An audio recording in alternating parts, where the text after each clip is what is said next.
Welcome back, geometry students. Mrs. Fallon here. We are on page 290 of your student journals for Unit 10. We are talking about some more circle relationships, and so there's a little bit more vocab, not too much, and then honestly just some properties and so forth that we're going to go through. So to kind of get us started, again, the vocab for this section is really kind of, I'm not going to actually go through it because we've already kind of talked about it. So just remember, a chord is a line segment that connects. So both endpoints are on the circle. So if you remember, a chord kind of does one of those. Both endpoints are on the circle. It's a line segment. An arc is the part of the circumference. So like, for example, in my little diagram here, this would be the arc of a circle, one of the arcs, I should say, a minor arc or a major arc. And then, of course, the diameter is a special kind of chord. So that's a chord that goes through the center of a circle. Again, it's a line segment, and both endpoints are on the circle. All right, so there's a couple theorems that we want to talk about in this section. And so the first one is Theorem 10.6, which talks about congruent corresponding chords theorem. So it's a lot of words there, a lot of C's. So it says, in the same circle or in congruent circles. So remember, two circles are congruent if they have the same radius.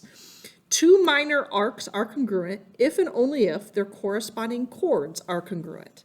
So let me just kind of draw a couple, I'll try to draw two of the same, it's close enough, to the same size circle. So let's say I have, this is circle P and this is circle O. Okay, remember we name a circle by its center. And we have a radius and we have a radius. If we know, so two minor arcs are congruent if and only if their corresponding chords are congruent. So if we have, these two circles are going to be congruent if their two corresponding chords are congruent. So let me give you an example of what that would look like. So, all right, we know that circle P is congruent to circle O. Okay, so that's one of the things we know. And we know that because our radiuses, our radii, are marked as congruent. So that's how we know that these two circles are congruent. If we know that those are congruent, then we know two minor arcs are congruent if and only if the corresponding chords are congruent. So if we can show that these two chords are equal or congruent, then what it tells me is these corresponding arcs have to be congruent. So that means arc GF would have to be congruent to arc K or JK. So in our two circles, we would know if those two chords are congruent. So again, we have congruent circles. If we have these two chords that are congruent, then their corresponding arcs would be congruent as well. All right, let's jump ahead to page 291. A few more theorems I just kind of want to walk through. And again, the pictures here are pretty good. I'm just going to try to do an example. So it says, if a diameter of a circle is perpendicular to a chord, then the diameter bisects the chord and its arc. All right, so let me give you an example of kind of what you might see with this. So let's have a circle. If a diameter of a circle is perpendicular to a chord, so let's go with the diameter. So this is circle C with a diameter, and it's perpendicular to a chord.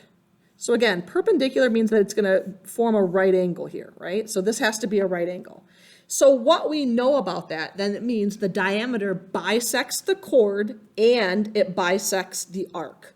So for example, I would know, like if this were 5, let's just say I gave you this as an example, okay?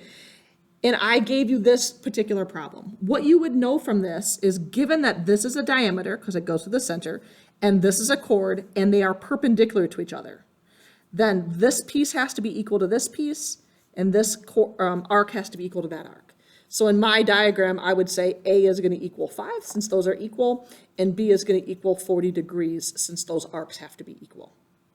And that's what that theorem is stating. Let's take a look at the next one. Perpendicular chord bisector converse. So again, obviously just the converse.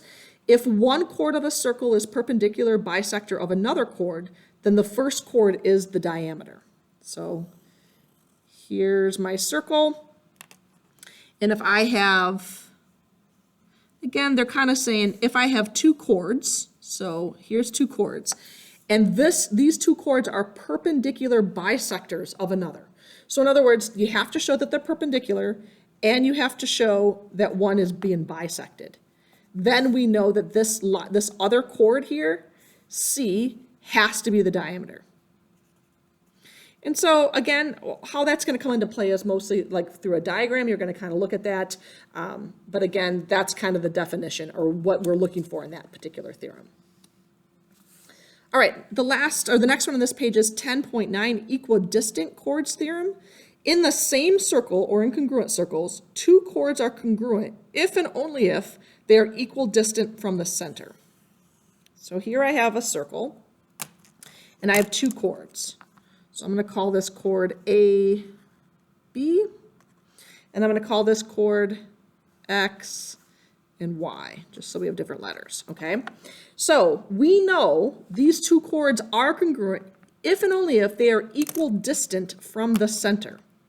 So if, let's say my center here, call it C, if I can show that these are the same distance, so in other words, those two pieces are equal, then we know that this chord, AB, is going to be congruent to chord XY. So that line segment is going to be congruent to this line segment. So this whole thing here is going to be equal to this whole thing here, only if we know they are both the same distance away from the center of the circle. So again, a lot of these are kind of confusing, right? In terms of like trying to make sure that we have everything kind of labeled correctly and make sure we understand all these theorems. Let me go through a couple examples that are not in your book. So if you wouldn't mind, grab a sheet of paper. We're going to go through a few of these together. I just figured I'd give you some additional examples. All right, so if you have paper, I'm just going to kind of draw this together. So this is just going to be the first example. So let's draw a circle, best you can. And then I'm going to give you this diagram, okay? So I'm going to give you a chord up here. I'm going to call it HK. I'm going to make a center C, and I'm going to draw another chord that goes right through the center. So again, we kind of know that that's the diameter. And call it J and L. And I'm going to label this intersection point M. So one of the things you might see in this diagram is I'm going to give you that this arc right here is 2x minus 8 degrees, and this arc is 127 minus x degrees. And so one of the directions might say, we're going to say find KH, so that's the distance from K to H. And then the next one is going to be find the measure of arc HLK. So that's a major arc there, HLK. So I'm going to answer both of these questions here. Okay, so we're going to kind of talk through both of these. So here's what I want us to know. So first of all, I have to give you another piece of information. I have to tell you that these are going to form at a right angle. So what this tells me is that I have a chord, two chords that intersect at a right angle. When I know this to be true, let me give you another piece of information here. I'm going to tell you that's 14. When I know that's to be true, okay, so let's look back at some of our theorems that we just kind of talked about, okay? And if we know that to be true, then we know if a diameter of a circle is perpendicular to a chord, which we have in our diagram, then the diameter bisects the chord and its arc. So if we have this scenario, then I know this piece is equal to this piece, and this piece is equal to this piece. So the measure of HM would be 14, right? And then I know these two arcs, so this arc here and this arc here, have to be equal to one another. So that's what I'm going to set up here. And now I'm going to solve for x. I'm going to add 8, and I'm going to divide by 3. So I get x to equal 45. Now remember, I'm not solving for x here. I'm finding the measure of KH. So K to H is this whole diameter here, or not diameter, this whole chord here, so that would be 28. And then I'm also finding the measure of arc HLK. So HLK is this arc right here. Okay, so that's the measure of the arc that I'm looking for. So one of my strategies was to go ahead and find the measure of, since I know x is 45, I'm going to find the measure. So the measure of arc HJ. So I know that's 2 times x minus 8. So 2 times 90 minus 8 is 82. Okay, so that's what I know there. I also know that JK, the measure of JK, has to be the same. In other words, it has to be 82 as well, because we know that these two arcs are congruent. So if I know together these two arcs, so the measure of arc, what would that be? H to K would be 164, because I'm going to add 82 and 82. So what that tells me is I know that this arc up here is 164, so 82 and 82. And so to get the measure of arc, you know, HLK, sorry, I would take 360 and I would subtract 164. And so if I do that, I get 196 degrees. And so that's going to be the measure of this major arc right here, 196 degrees, whereas this minor arc is 164. And so together, these two measurements add up to 360 degrees. Let's do another one. Let's do another example. I'm just going to turn my paper over. I'm going to give you another circle, so if you could just draw another circle on your paper here. Okay. I'm going to do a few different chords and so forth. So I'm going to measure the center, and I'm going to do a chord over here. I'm going to call it C and D, and I'm going to do a chord on this side. Try to draw this as accurate as I can. B and A. And then I am going to show you, okay, first of all, I'm going to show you that those are the same distance. In order for those to be the same distance, these should be perpendicular, because again, when you measure a distance, it should be exact. I'm going to tell you that this length here is 12, this length here is 12. I'm going to label some of these extra points here. I'm going to give you that the length of AB, so I'm going to tell you AB is equal to 7x minus 3. So I'm going to give you that piece of information. And I'm going to tell you CD is equal to 5x plus 7. Okay. So this is the information I'm given. So this is a little bit more challenging of an example. So take a second to write this down. So the goal here is to find the radius of circle E. So that's our directions. Find the radius of circle E. So again, what you want to look at here is obviously this length right here is 12. That is not the radius. One of the things you want to notice is that the radius would be like from E to B, or you could call it from E to C, either one. So you have to find a radius. You know this to be 12, okay?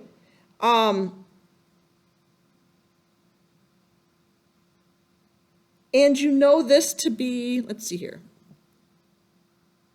We know this to be 12. And we know this radius, or we know this length here is 7x minus 3, and we know this length here is 5x plus 7. So now we have to use one of our theorems to kind of help us figure out like another piece of this puzzle.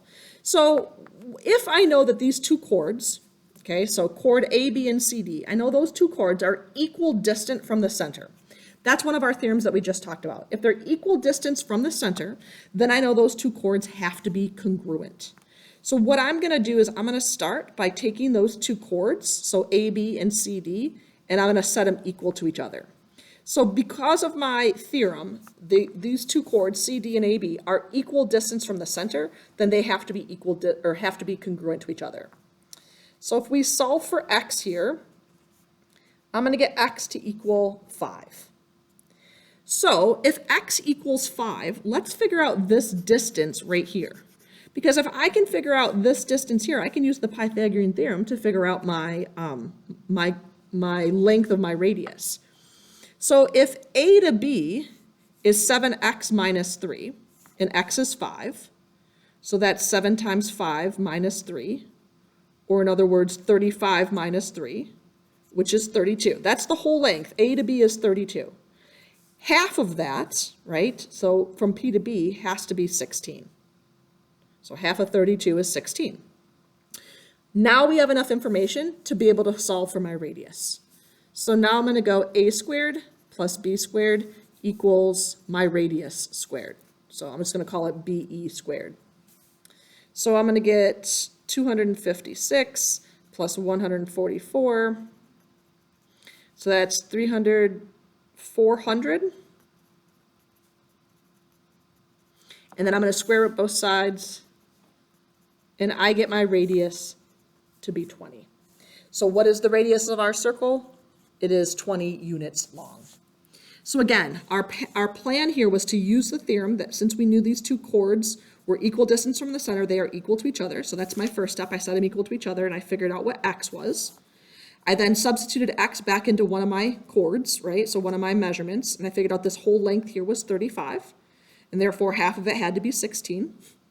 And then we already were given the fact that this was 12, so I just did a squared plus b squared and solved for c squared. So that's ultimately what we're doing in this unit, is just kind of applying some of those properties. So these theorems, not that I need you to memorize the wording of all of the theorems, you do have to kind of recognize the diagrams, recognize the pictures. So like in this diagram here, you needed to recognize those chords were the same distance from the center, and therefore you knew that those were equal. In this diagram, you needed to recognize that those two chords were perpendicular, which meant that those two pieces were equal and those two arcs were equal. So that's what I want you to review as you're kind of going through some of the sections, is just kind of, again, memorizing the theorems aren't necessarily what I'm looking for. What I'm looking for is you to identify the problems. So how you can practice that is by, doing some of the problems on big ideas or any of the other practice that I would give you. And then just seeing if you know what to do to get started. Like what piece of information is marked in the diagram that would help you to figure out what the answer is, right? So in other words, like what theorem are they using there? And so recognizing what information is provided, so that way you can kind of get started on the problem. That's what we're really looking for. All right, so practice this on your own. Come to class with any questions. Bye for now.